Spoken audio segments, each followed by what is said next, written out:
Maligayang Pasko po sa inyong lahat. Mga antok na.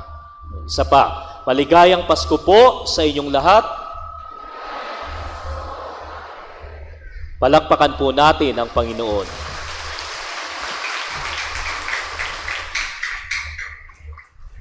Ngayon pong gabing ito ay pinagdiriwang natin ang pagsilang ng Mesiyas, ang ipinangakong tagapagligtas ng mundo.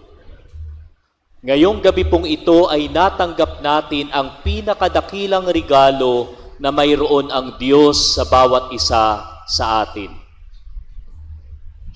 Kapag po tayo ay nakakatanggap ng regalo, maliban na lang po kung maglalagay kayo ng inyong wish list, pero madalas po, kesa hindi, yung pong regalo ay nakasalalay purely sa kagandahang loob ng nagbibigay.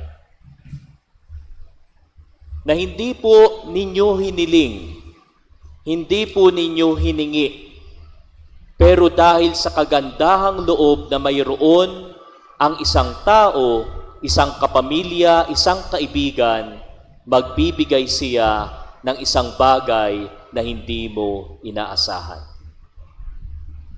At ganun po ang ginawa ng Diyos ngayong gabing ito.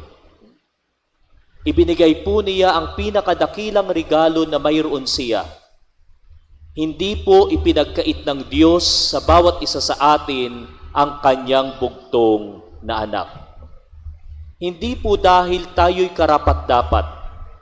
Sa katunayan, yung pong kaninang ipinahayag nung kantor, ang pagpapahayag ng Pasko ng pagsilang, ipinakita po dito na ang tao ay hindi naging tapat. Kaya nga po, ang imahin palagi ng sambayanan ng Diyos at ang Diyos ay yung katulad ng mag-asawa, kung saan ang Diyos ay isang tapat na mangingibig, pero yung kanyang asawang babae na sumisimbolo sa sambayan ng Diyos ay ilang beses at paulit-ulit na pinipili na magtaksil, magkasala. Pero sa kabila po ng lahat ng ito, hindi sumuko ang Diyos sa kanyang pagmamahal.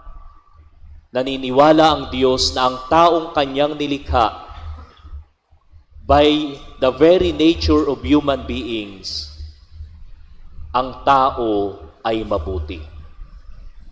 Kaso nga lamang po, nung pumasok sa kasaysayan natin ang kasalanan, sinira po nito yung kabutihan na mayroon tayo. Kaya nga po sabi ng Diyos, ngayong gabing ito ipapanganak ang Mesiyas na magbabalik sa tao ng kanyang original goodness, original beauty, original order. Pero kung mapapansin po natin, sobrang laki ng itinaya ng Diyos para sa atin. Kanina po ay nasaksihan natin yung mga scholars. Hindi pa ipinapanganak ang Panginoon, pero He's already rejected. Walang gustong tumanggap sa Kanya. Mayroong mga taong sinungitan pa nga siya. May mga taong hindi siya pinatuloy. Hindi pa ipinapanganak ang Diyos. Naranasan na niya ang hirap ng mundo. Naranasan na niya ang kahinaan na mayroon ang tao. Pero pinili pa rin po niya na siya'y ipanganak. Hindi po doon natapos ang ginawa ng Diyos. Pinili ng Diyos na ipanganak sa isang sabsaban. Ang sabsaban po, nung panahon ng ating Panginoong Hesukristo, ay kulungan ng mga hayop. At dahil po ito'y kulungan ng mga hayop, Can you imagine kung gaano kabaho ang lugar na yun? Subukan po ninyo na huwag ninyong linisin yung dumi at ihi ng inyong mga aso at pusa. Pabayaan nyo lamang na nandyan. Tingnan ninyo kung ano, o subukan ninyo kung anong magiging amoy ng bahay ninyo. Pero yung Diyos, pinili niya na ipanganak sa sabsaban, mabaho, madumi, hindi kaaya-ayang lugar. Pero pinili pa rin po niya. Bata pa lang siya, kapapanganak pa lang po niya, ang laki na ng isinugal niya para sa atin. Ipinanganak po si Kristo sa isang simpleng magulang. Si Jose ay isang karpintero at si Maria ay isang simpleng may bahay. Hindi niya pinili na ipanganak sa isang kaharian. Hindi niya pinili na ipanganak na ang kanyang mga magulang ay mga hari o reyna o di kaya naman ay mga gobernador. Kundi pinili niya isang simpleng mag-asawa. At kung bakit po marahil ganon, ang ipinasya ng Diyos ay upang ipakita sa atin kung sino po ba talaga siya. Ang sabi po ni San Juan sa kanyang ebanghelyo na ang Diyos ay pag-ibig. Na ang Diyos ay puno ng kabutihan. At dahil po ang Diyos ay pag-ibig, gusto niyang ipakita sa bawat isa sa atin na yung kanyang pagmamahal ay hindi nakasalalay sa kung sino tayo, kung ano mayroon tayo, o kung ano ang estado natin sa ating buhay. Kundi gusto niyang ipakita sa atin na bago pa man tayo magbalik loob sa Kanya, bago pa man natin piliin ang Diyos, minahal niya na tayo. Na kahit pa nga po maranasan niya yung paghihirap na mayroon ang isang tao, hindi siya sumuko para sa bawat isa sa atin. Anong dakila ng regalo na mayroon ang Diyos? At ito po yung nais niya na ibahagi sa atin, kaya paulit-ulit pinapaalalahanan tayo at ipinagdiriwang natin ang Pasko. Mahirap po ang buhay, maraming hamon, maraming suliranin, maraming hindi katapatan, maraming kahinaan, maraming pagbagsak. Pero sinasabi ng Diyos, hindi dahilan ito para hindi ka magmahal. Alam po natin kasaysayan ng tao at bahagi po ng ating karanasan na tayo ay nasasaktan pag tayo ay nagmamahal. Sabi po ni Mother Teresa ng Calcutta, love till it hurts and till it hurts not. At sinundan pa po ito ni San Juan de la Cruz. Sabi po ni Saint John of the Cross, amor con amor se paga. The measure of love is to love without measure. Ang sukatan ng tunay na pagmamahal ay ang pagmamahal na walang sukat. Nang ibig sabihin lamang po, inaanyayahan tayo ngayon ng Diyos. Piliin natin na magmahal, kahit pa nga mahirap, kahit pa nga masakit.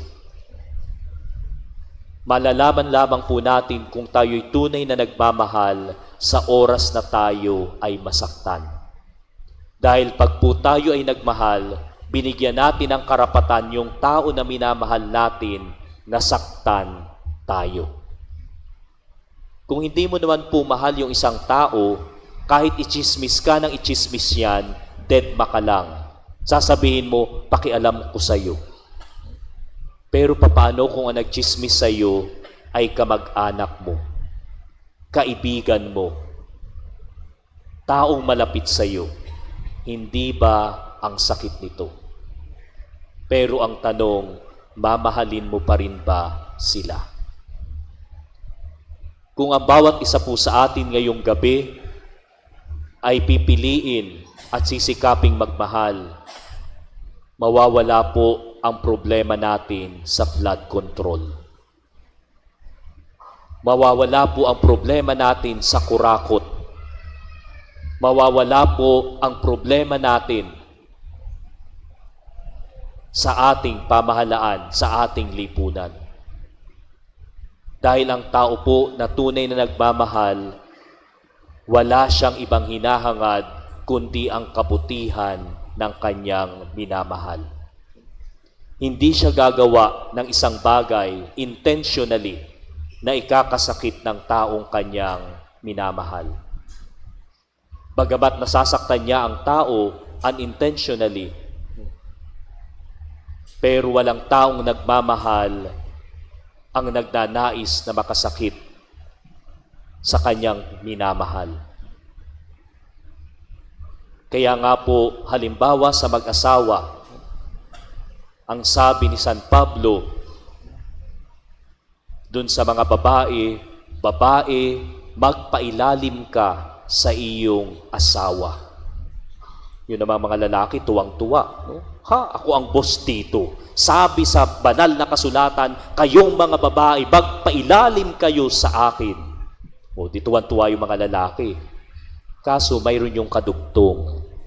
Sabi ni San Pablo, magpapailalim lamang ang babae sa kanyang asawang lalaki kung ang pagmamahal ng asawang lalaki sa kanyang asawang babae ay katulad ng pagmamahal na mayroon si Kristo sa kanyang simbahan.